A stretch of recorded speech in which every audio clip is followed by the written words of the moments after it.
दोस्तों, आज जो बात मैं कहने जा रहा हूँ वो सिर्फ एक चुनावी आरोप नहीं है, बल्कि हमारे लोकतंत्र की जड़ों को हिला देने वाली कहानी है। कांग्रेस नेता और नेता प्रतिपक्ष राहुल गांधी जी ने एक प्रेस कॉन्फ्रेंस में ऐसे दावे किए और जो उन्होंने कहा मैं उसे एज इट इज आपके सामने रख रहा हूँ। उन्होंने दावा किया कि कर्नाटक के बेंगलुरु की महादेवपुरा विधानसभा में 1,250 वोट चोरी हुए। 6,50,000 टोटल वोट थे जिसमें से ही चोरी हुए। राहुल गांधी जी के मुताबिक इन चोरी हुए वोटों के 5 बड़े तरीके थे।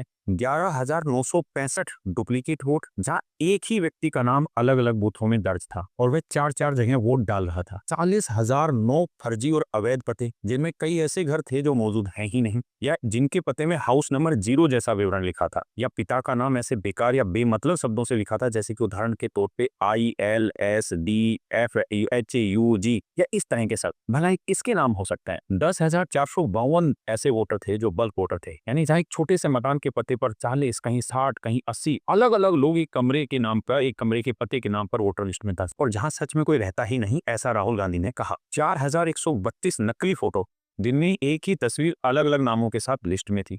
और सबसे बड़ा 33,692 बार फॉर्म 6 का दुरुपयोग किया। फॉर्म 6 बेसिकली नए वोटर के लिए होता है, लेकिन इसका इस्तेमाल बूढ़े बुजुर्गों को 2-2 बार रजिस्टर करके वोट डालने के लिए किया है। उन्होंने कहा कि कांग्रेस की टीम ने जमीन पर जाकर जांच की, लेकिन जिन पतों पर सैकड़ों वोटर दर्ज थे वहां लोग मौजूद ही नहीं थे। एक पते पर तो यह पता चला कि वो एक शराब फैक्ट्री थी, लेकिन उसके पते पर 68 वोटर दर्ज थे। राहुल गांधी का आरोप है कि ये सिर्फ एक सीट की कहानी नहीं, बल्कि पूरे देश में यही पैटर्न अपनाया जा रहा है। राज्य दर राज्य, सीट दर सीट, ताकि 1-2 सीटों पर भारी जीत दिलाकर चुनावी नतीजे पलटे जा सके। उन्होंने कहा कि यही वजह है कि एग्जिट पोल और पार्टियों के आंतरिक सर्वे इतने गलत साबित होते हैं। राहुल गांधी का दावा है कि इलेक्शन कमीशन और बीजेपी सरकार मिलकर यह खेल खेल इसके सबूत भी मिटा रहे हैं। सोचिए, अगर 1 लाख वोट सिर्फ एक सीट पर गायब हो सकते हैं तो पूरे देश में यह संख्या कितनी होगी। यह सवाल कांग्रेस या बीजेपी का नहीं है, यह सवाल हर भारतीय नागरिक का है, क्योंकि जिस दिन हमारा वोट असली नहीं रहा, उस दिन हम सिर्फ दर्शक बनकर रह जाएंगे, नागरिक नहीं।